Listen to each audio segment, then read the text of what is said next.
एक ऐसा वायरस जिसे साइंटिस्ट ने जेनेटिकली मॉडिफाई करके कैंसर का ट्रीटमेंट करने का सोचा, पर वह नहीं जानते थे कि उनका यह एक्सपेरिमेंट पूरी दुनिया का खात्मा कर देगा। शुरू में तो इस वायरस ने किसी भी इंसान को नुकसान नहीं पहुंचाया, पर जैसे ही टाइम बीतता गया, इस वायरस ने धीरे धीरे अपना रंग दिखाना शुरू किया और फिर पूरी दुनिया के लोगों को अपनी चपेट में ले लिया। असल में यह एक्सपेरिमेंट 2005 में हुआ था, जिसके 3 साल बाद हम देखते हैं कि रॉबर्ट नाम का एक शख्स, जो फिलहाल उन गिने चुने लोगों में से था जो उस वायरस की चपेट में आने से बच गए थे, क्योंकि इन लोगों पर उस वायरस का बिल्कुल भी असर नहीं होता। और फिलहाल रॉबर्ट अपने पेट डॉग सैम के साथ कार से सिटी में घूम रहा था और आज के दिन रॉबर्ट हिरणों का शिकार करने के लिए निकला था। वो न्यूयॉर्क सिटी के सुनसान गलियों से गुजर ही रहा था कि तभी उसकी गाड़ी एक हिरणों के झुंड से टकरा गई। रॉबर्ट उनका पीछा करने लगता है, पर थोड़ी देर पीछा करने के बाद रॉबर्ट को रुकना पड़ा, क्योंकि आगे की रोड पर काफी ज्यादा गाड़ियां खड़ी थी, जिस वजह से रॉबर्ट को अपनी गाड़ी वहीं पर छोड़नी पड़ती है। और फिर रॉबर्ट अपनी गन लेकर पैदल ही उन हिरणों का पीछा करने लगता है। थोड़ी देर चलने के बाद रॉबर्ट एक सुनसान गली में पहुंचता है, जहां एक हिरन अपने झुंड से भटक चुका था। रॉबर्ट उस पर गोली चलाने ही वाला होता है कि तभी एक शेर उस पर हमला करके उसे मार डालता है। शेर के साथ साथ उसका पूरा खानदान भी साथ में आ गया था। हालांकि रॉबर्ट के पास गन थी, जिससे अगर वह चाहता तो शेर को मार भी सकता था, पर वह ऐसा नहीं करता। तब वो वहाँ से वापस अपने घर की तरफ जाने लगता है, क्योंकि शाम का वक्त अब ज्यादा दूर नहीं था। और घर पहुँचने पर वह अपनी गाड़ी से कुछ केमिकल्स निकालकर अपने घर की सीढ़ी पर छिड़कता है और घर के अंदर जाने के बाद वह अपने लिए डिनर बनाने लगा। अब जैसे ही अंधेरा हुआ, तब रॉबर्ट अपने घर के सारे खिड़की दरवाजे बंद कर देता है और घर की सारी लाइट्स भी ऑफ कर देता है। घना अंधेरा होते ही रॉबर्ट को बाहर से अजीबोगरीब और डरावनी खूंखार आवाजें सुनाई देने लगी, मानो बाहर कोई राक्षस हो। रॉबर्ट और सैम इन आवाजों से डरे से बाथटब में बैठे थे। तभी रॉबर्ट की आंख लग जाती है और वह सपने में 3 साल पहले की बात को याद करता है, जब सरकार ने न्यूयॉर्क को खाली करने का ऑर्डर दिया था। तब रॉबर्ट अपनी वाइफ और बेटी को न्यूयॉर्क से बाहर जाने के लिए कह रहा था, लेकिन उसकी वाइफ उससे कहती है कि उसे भी उनके साथ जाना होगा। लेकिन रॉबर्ट इस शहर को छोड़ना नहीं चाहता था। तब उन दोनों के बीच बहस होने लगी और इस बहस होने की वजह से उनकी कार टकरा गई। कार टकराते ही अचानक रॉबर्ट की आंख खुल गई और अब बाहर की सारी डरावनी आवाजें बंद हो गई थी।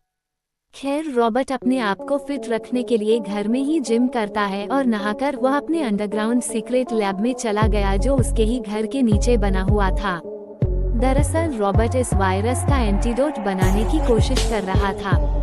रॉबर्ट इस वायरस से इम्यून था, तो वह अपने खून से ही इस वायरस की वैक्सीन बना रहा था, जिसे वो इन्फेक्टेड चूहों पर टेस्ट करता है।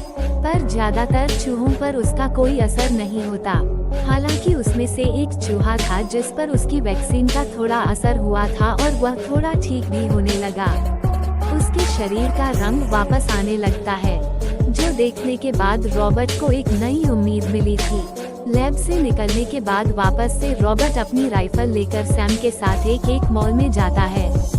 वहाँ से वह कुछ खाने पीने के लिए सामान इकट्ठा कर रहा था, जिसके बाद रॉबर्ट एक पोर्च पर गया, जहां से वह सभी को रेडियो से बताने की कोशिश कर रहा था कि अगर कोई जिंदा है तो वह इस पोर्च पर मिले। वो ये सब पिछले 3 साल से कर रहा था, लेकिन आज तक उसे किसी का भी कोई जवाब नहीं आया था।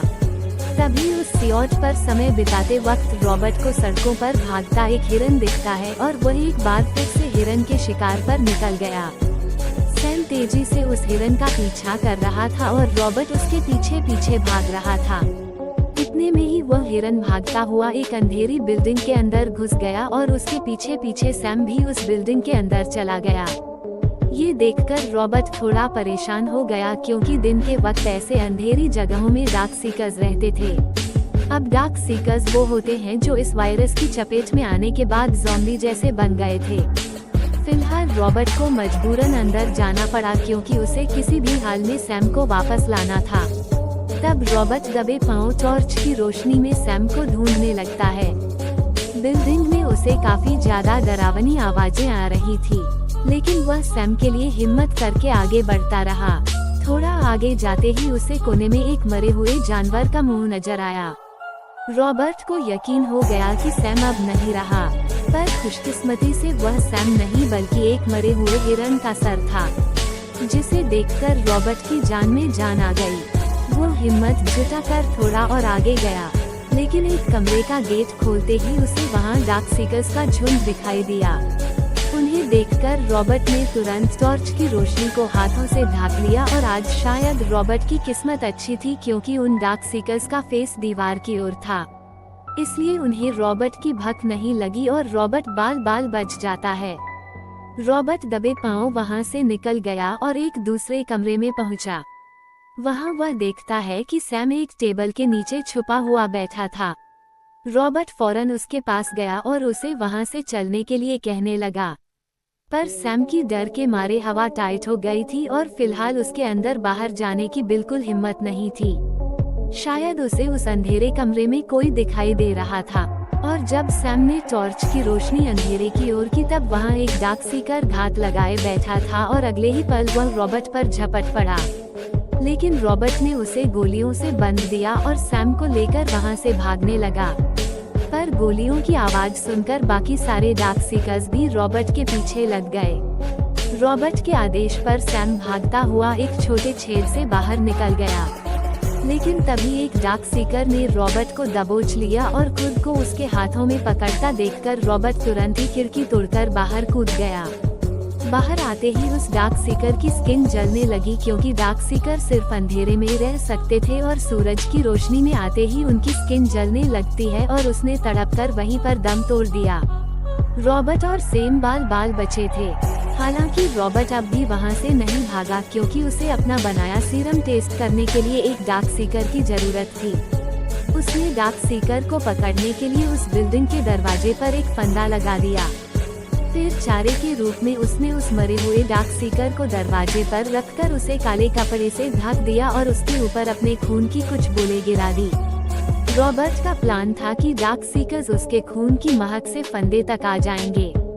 रॉबर्ट का प्लान कारगर साबित हुआ और एक डार्क सीकर उसके फंदे में फंस गया, लेकिन इतने में ही उस डार्क सीकर का एक साथी उसे बचाने के लिए आ गया, लेकिन धूप की वजह से वह दरवाजे से बाहर नहीं निकल पाया।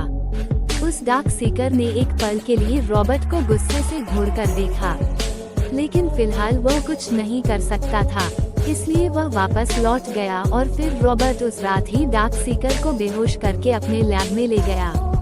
वो एक फीमेल डार्क सीकर थी जिसके शरीर पर एक तितली का टैटू भी बना हुआ था, और फिर रॉबर्ट ने उसे नींद की दवाई का हैवी डोज देकर सुला रखा था, और फिर रॉबर्ट ने बड़ी ही उम्मीद से उस पर अपनी बनाई वैक्सीन इंजेक्ट की, पर बदकिस्मती से वैक्सीन ने उस डार्क सीकर पर कोई असर नहीं दिखाया, जो देखने के बाद रॉबर्ट काफी ज्यादा निराश हो जाता है। लेकिन अगली सुबह रॉबर्ट एक बार फिर एक नई उम्मीद के साथ घर से बाहर निकलता है। हर रोज की तरह आज भी उसने रेडियो पर अपना मैसेज भेजा था। फिर घंटों सी पोर्च पर किसी सर्वाइवर के इंतजार करने के बाद वह वापस घर लौटने लगा। तभी उसे एक बिल्डिंग के बाहर सड़क के बीचों बीच कोई खड़ा हुआ दिखाई दिया। रॉबर्ट उसे देखकर चौंक गया। वह कार लेकर जब उस आदमी की ओर गया तब वह देखता है कि वो कोई आदमी नहीं बल्कि एक डमी था। हालांकि अजीब था क्योंकि रॉबर्ट ने पहले कभी भी उस डमी को वहां नहीं देखा था, तो भला कौन उसे वहां रखकर गया होगा। रॉबर्ट ये सोचता हुआ उसके करीब जाने लगा। पहले तो वह शूट करके देखता है कि कोई खतरा तो नहीं है, जिसके बाद रॉबर्ट उस डमी के बिल्कुल करीब चला गया। उस डमी के आसपास पानी बिखरा हुआ था। रॉबर्ट ने जैसे ही पानी में कदम रखा तभी एक फंदे ने उसके पैरों को जकड़ लिया और अब रॉबर्ट उस फंदे में फंसकर उल्टा लटक गया। ये फंदा बिल्कुल वैसा ही था जैसे रॉबर्ट ने उस डार्क सीकर को पकड़ने के लिए लगाया था, यानी कि कोई रॉबर्ट की ही चाल उस पर चलाने की कोशिश में था, लेकिन सर पर चोट लगने की वजह से रॉबर्ट बेहोश हो गया था। फिर कुछ देर बाद जब रॉबर्ट की घड़ी में लगी अलार्म की आवाज सुनाई दी तब वह होश में आता है। उसने देखा कि दिन ढलने में बस कुछ ही मिनट बाकी हैं। वहीं उसका डॉग सैम उस बिल्डिंग की ओर देखकर भौंके जा रहा था। शायद रोबोट की किस्मत अच्छी थी क्योंकि उसकी जेब में एक चाकू था। वो किसी तरह चाकू से अपनी रस्सी काटने में कामयाब हो गया और अब वो जैसे ही नीचे गिरा वह चाकू उसके पैर में लग गया, जिससे रॉबर्ट चिल्ला पड़ा। लेकिन दिन ढलने में बस कुछ ही सेकंड्स बाकी थे, इसलिए रॉबर्ट किसी तरह घिसटता हुआ अपनी कार की ओर जाने लगता है। लेकिन इतने में ही उस सामने वाली बिल्डिंग से किसी के गुर्राने की आवाज सुनाई दी। तब रॉबर्ट ने सैम को वहां से भागने के लिए कहा और खुद भी तेजी से कार की ओर जाने लगा। लेकिन इतने में ही उस जगह से धूप चली गई और उसी वक्त बिल्डिंग से एक डार्क सीकर अपने बौखलाए डॉगीज के साथ बाहर निकला। वो डॉगीज भी इन्फेक्टेड थे और डार्क सीकर्स की तरह खूंखार हो चुके थे। उस डार्क सीकर ने उन डॉगीज को रॉबर्ट पर छोड़ दिया। तभी एक डॉगी पूरी तेजी के साथ रॉबर्ट पर झपट पड़ा, लेकिन तभी सैम ने उस डॉगी पर झपट कर रॉबर्ट को बचा लिया और इतने में एक दूसरा डॉगी आकर उस पर झपटने लगता है। लेकिन तभी रॉबर्ट ने अपनी कार से एक गन निकालकर उसे शूट कर दिया, जिससे वह डॉगी वहीं पर मारा गया। अब तीसरा डॉगी जैसे ही उस पर हावी हो रहा था और उसको काटने वाला था, तभी एंड मौके पर सैम ने उस डॉगी पर झपट के रॉबर्ट को फिर से बचा लिया। लेकिन बदकिस्मती से उस डॉगी ने सैम को काट लिया था, जिससे सैम बुरी तरह घायल हो चुका था। तब रॉबर्ट तुरंत ही उस डॉगी को अपनी लैब में ले आया जिसने उस पर हमला किया था, क्योंकि उसे अंदाजा था कि उस डार्क सीकर डॉगी के काटने की वजह से सैम भी वायरस से इन्फेक्ट हो चुका है। तब उसने सैम को अपनी बनाई वैक्सीन का इंजेक्शन इस उम्मीद में लगाया कि शायद वो वैक्सीन सैम पर असर कर जाए। तब रॉबर्ट सैम को एक बेटे की तरह अपनी गोद में बिठा लेता है। लेकिन बदकिस्मती से उस वैक्सीन का सैम पर भी कोई असर नहीं हो रहा था और अब सैम तेजी से एक डार्क सीकर की तरह खूंखार होने लगता है, जो देखकर रॉबर्ट काफी इमोशनल हो गया और वह सैम को इस दर्द में नहीं देख सकता था। इसलिए उसने दिल पर पत्थर रख के सैम को हमेशा के लिए इस दुनिया से मुक्ति दे दी। और फिर अगली सुबह रॉबर्ट आंखों में आंसू लिए सैम की लाश को दफन कर देता है। फिलहाल रॉबर्ट के अंदर डार्क सीकर्स के लिए गुस्सा अब 7वें आसमान पर पहुंच चुका था, इसलिए वह उस रात घर ना जाकर उनसे सैम की मौत का बदला लेने के लिए एक प्लान बनाता है, जिसके बाद वह सीधा सीपॉट पर जाकर अंधेरा होने का वेट करने लगा और तभी काफी सारे डार्क सीकर्स रॉबर्ट को सीप पर बैठा देखकर उसकी तरफ दौड़ पड़े। लेकिन तभी उनके पीछे से एक तेज रोशनी चमकी। वो रोशनी रॉबर्ट की गाड़ी की थी। असल में सीबोट पर बैठा वह आदमी सिर्फ एक पुतला था और रॉबर्ट तो अपनी गाड़ी में छुपकर उनका इंतजार कर रहा था।